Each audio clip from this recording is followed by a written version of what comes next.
Selam aleikum, thot hoxh, a ban me u fal pasaportit edhe kur mund na më fal? Kjo është aleikum selam fillimisht, lutem Allahun që këtë provë të cilën e ke pas ti, normal abortin kam për qëllim abortin e paqëllimshëm që ka ndodhur për shkak të shëndetësore etj.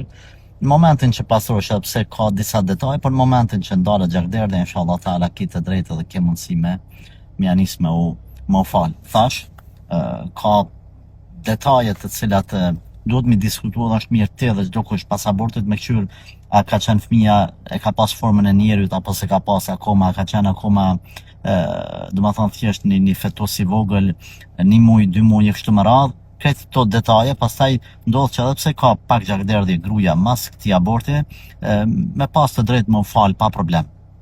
Mirë po, nëse është ma vonë, domethënë ka bën 4 muj, 3 muj, 4 muj ka marrë formën e tjerë, atëherë ndrojnë dispozitat. Gjithsesi, na themi në përgjithësi në momentin që ndalet gjakderdhja ja nisesh me u fal masi të marrësh gusull. Po për detaje më të imta është mirë me u kthy te ai hoxha dhe me pyet detajisht për secilla grup për rastin e vet. Zoti ju rujt.